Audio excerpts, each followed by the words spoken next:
Hey guys, welcome back to the Cool Classic Kid Show, and today we have to talk about Kotaku with the rage grifting that they constantly are up to. I typically tend to pick and choose when to dump on Kotaku, but here's a good time to dump on them for sure because, well, constantly with the pot stirring. Kotaku, the gaming journalist website that they are, absolutely proves that their journalists hate gaming entirely, as far as I could tell, and they don't miss an opportunity to show it with taking Yoshi-P's words and using it to basically continue to be the garbage dumpster fire of a journalist website that they are. Yoshi-P is the producer for Final Fantasy 16, and personally, that dude, man, look, he's one of these guys where I'm glad is helming Final Fantasy 16. That game looks absolutely extraordinary, and I couldn't be more excited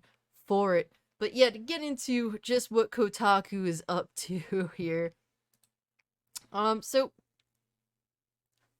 news. Old G4 review is forcing gaming to reckon with its racist JRPG past. Now, guys, it's been a big discussion because Yoshi-P has stated that he dislikes the term JRPG, and I mean, there's reasons for him to feel the way that he does, but overall, it's one of those things where I totally get where he's coming from, but I'm personally not going to stop using the term because one, I use it with with great admiration for the specific type of RPG Japanese individuals, developers, studios make. I think that they make some of the best games to date and across the many decades of gaming.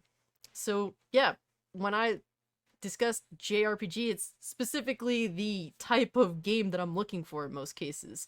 But basically, Kotaku says, last week, Final Fantasy producer Yoshida Nokai objected to the label JRPG, stating that the term felt discriminatory. I mean, look, man, there may have been a past in which the term was used discriminatory. It's not based in the creation of discrimination from what I've seen, but it has been used by bad actors. And there's bad actors in everything. Let's be honest, from every group or every movement or whatever have you. So, but what's important is the term JRPG wasn't created to be used with discrimination, and in modern day it isn't really used to discriminate. I don't really see modern day like discrimination using JRPG in a negative connotation at all, really, and I'm sure it's out there. Obviously there's always outliers to everything, but it's not popular, and typically when people like dump on Japanese games, they kind of get shit on themselves. So to continue what Kotaku is saying here, let's see. Whether or not, let's see, his comments kicked off a round of discussion about whether or not the term JRPG was racially problematic. Because everything is racially problematic. Didn't Anita Sarkeesian say this bullshit herself? Like, everything's sexist, everything's racist, and we have to point it out. It's literally her words. Disgusting. But, and Kotaku takes Anita Sarkeesian seriously. That's why they're kind of the meme that they are in modern day.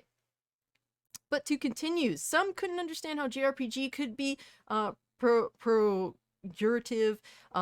especially given the genre's popularity. Those who took issue with the term argued that the word was prominently used during an incredibly racist period of American gaming history. Oh man. Because, because American gaming was one of the absolute worst periods of time in all of world history, apparently, according to Kotaku. At least that's what they like to put out there whenever they possibly can. This weekend, a streamer tried to prove the game's media was racist towards Japanese games by posting an old G4 review, Baten Kaido's Origins. It contained offensive stereotypes, mockery, and anti-immigrant rhetoric. So, I'm not going to play the video, but basically, the individual says some people weren't around when JRPGs were being dragged by mainstream gaming press and have no clue why the devs felt slighted by the term. So I want you to take this 2006 Baten Kaido's Origins review from xplay as an example, salvaged from the Internet Archive. So I've seen the video itself. It is super cringe, man. I'm glad that this isn't a popular thing to do anymore. Obviously, it really not. It's distasteful.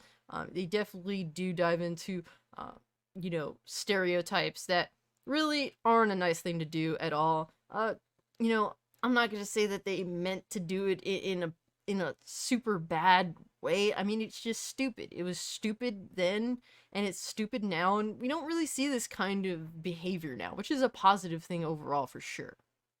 They said G4 was televised network that aired video game reviews and original programs that focused on nerd culture. So it had a more mainstream audience, and it was accessible to people who didn't read gaming news online. At some point, G4 received Baten Kaitos Origins, an RPG that features deck building combat and some of the most original world building in its genre.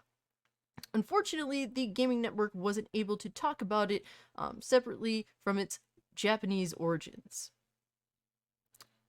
And they quote here, "And we all know who will replace us, India billion-strong pro-vegetarian tech support call talking to behemoth of a nation, or the Chinese, but certainly not Japan, because they may be technologically advanced and financially powerful. They're already in decline," Morgan Webb said with grotesque glee. "You want proof? Here's Baten Kaitos Origins." Yeah, so definitely really stupid, man. Definitely should have been something that they thought out and should have scrapped ultimately.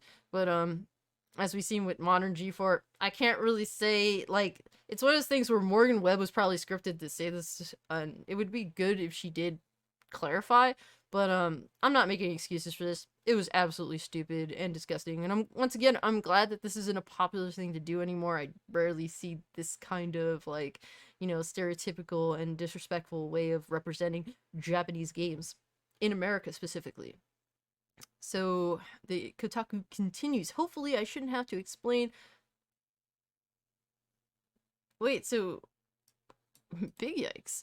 "Hopefully I shouldn't have to explain the fuckery of stereotyping an incredibly diverse nation as tech support." It's amazing how Kotaku, they pretend to be professional. Clearly not. Or openly advocating for the Great Replacement theory, which has been tied to racially motivated hate crimes. The reviewer spends half of the time mocking the protagonist's name, which sucks because it isn't made up. Sagai is the Japanese word for Hiron and fraud, both of which have thematic significance in Origins. I'd be willing to give some benefit of the doubt to the reviewer hadn't sped his pronunciation of the name with the image of Kim Jong-il. There's also some criticism about the breast physics on one of the shopkeepers, which is valid. Of course, they have to pretend that, they have to be feminist and shit, so, that's valid. We're gonna side with the people we're calling adherently racist on the in terms of when it comes to titty jiggles. It's like, yes, Kotaku hates Japan when the titties jiggle. So yeah, Kotaku, you guys are racist. I'm just saying. Since we're playing by your rules. They continue, "I just would have preferred to hear a feminist critique without being forced to endure the racism." Oh my god, but you guys, like, Kotaku's such a joke, man. Oh my god, Kotaku reached out to Webb for a comment, which did not receive one by the time of publication. So she did indeed comment. Did they update this? I guess we'll see, but it's just funny because it's like, this is the industry that you yourself come from, Kotaku, and I mean, this is what you're a part of. Whether you want to accept that or not, this is a you problem. This is your industry problem when it comes to games journalism, motherfuckers. Rather than apologizing for allowing racist jokes on air, the former editor-in-chief of G4 doubled down on Twitter. Adam Sessler, quote, retweeted the clip. Dude is angry I didn't like his consumer boner simulator in 2006, he wrote. A true gamer there never was. A truer gamer there never was. Kotaku reached out for comment and did not receive one by the time of publication. So they did comment, but they didn't include it? Like, really? I'm not defensive, and I'm also not apologizing to the MAGA weirdos with anime porn in their timeline. Yo, like, Adam Sessler is just the retard that keeps on retarding. At this point, you gotta respect how dedicated to his fuckery he is. He tweeted to someone who had criticized his response, also, maybe tend to your own goddamn garden. If you were a white straight content creator in the 2000s, you likely, with very few exceptions, engaged in casual racism or liked transphobia because it was indeed a different time, wrote content creator Bob Mackey. Shortly after the clip blew up, the correct response to people finding this stuff isn't, so the mob has finally come for me. I mean, but that's just literally what it is. That's why we, like, that's why people just, like, the people that don't give in to the mob, like, that's why they don't do it, because it's, at the end of the day, a lot of people have said and done things that they regret.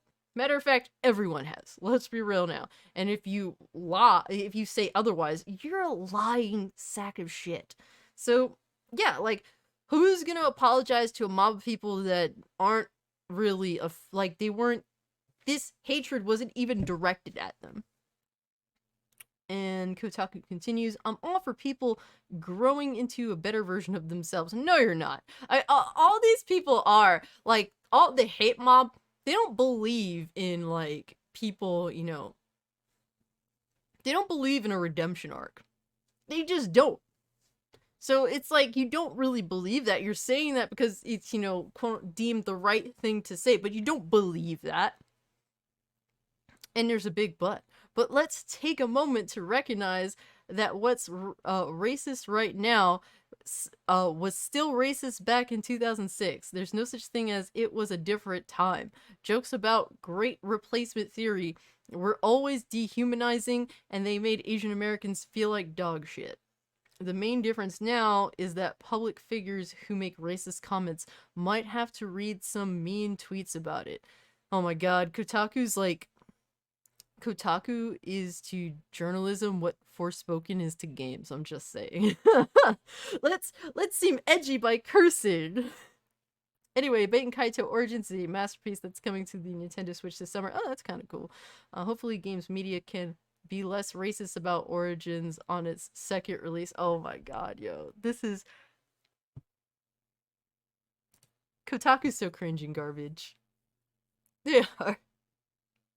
And they're no better than the individuals that they themselves criticize, let's be real now, because they double down on their garbage nonsense, just like Adam Sessler does. And it looks super ugly that Adam Sessler at least wouldn't be like, you know, unfortunately this is what I had to do, like, you know, back in the day, and obviously don't feel the same way, or I don't adhere to this thought process.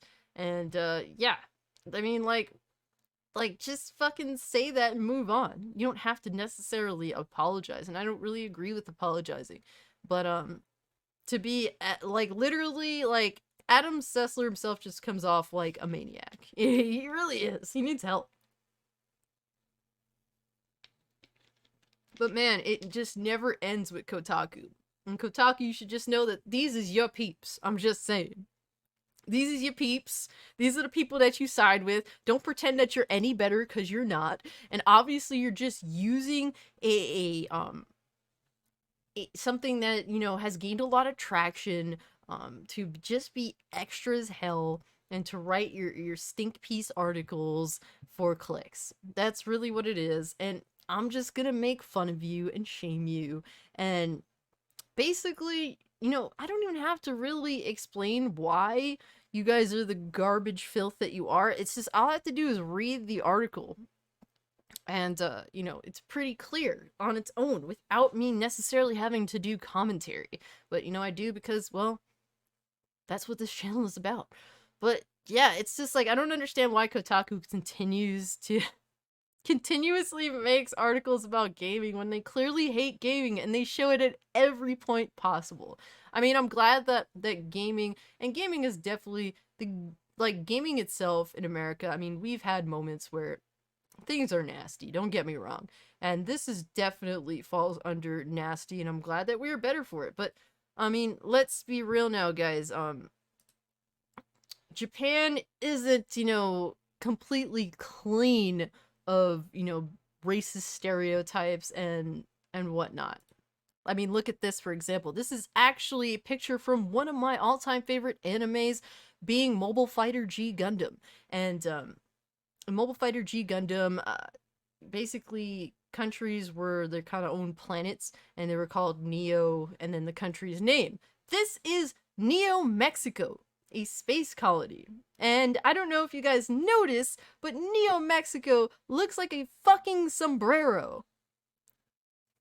Japanese anime back in the day. So let's be real now, every country has done and said things about other countries that are stereotypical and rude and bad. And I hope that we've all learned from this. And I'm not going to hold this against Japan. I mean, they've done some nasty things, don't get me wrong, but we live and we learn. And I do believe in a redemption arc, so I'm glad that I don't see depictions like this in modern day anime. And, you know, it sucks because I cringe every time I do see this. It, like I said, Mobile Fighter G Gundam's one of my favorite animes. But there are some moments where I cringe absolutely hard, and this is one of them, sadly. So yes, let's not act as though Japan is perfect by any means either, because they aren't. And it's fine to, you know, to admit that, you know, some things in the past should be left in the past. And these are definitely two examples of those things. Guys, if you're still watching, thank you so much for watching. This is going up specifically in the morning before I do a live stream. So I'm doing a live stream basically.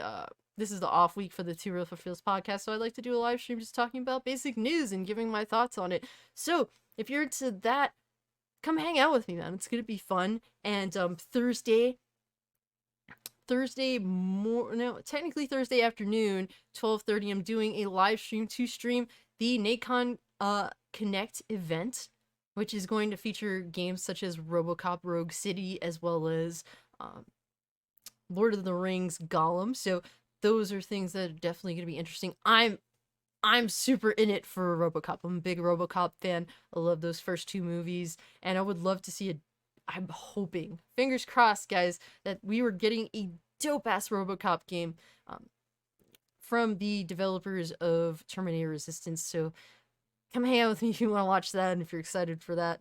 But yeah, guys, if you can, like the video, share the video, subscribe to the channel, consider becoming a member if you would like to join the Discord, where we have an awesome growing community.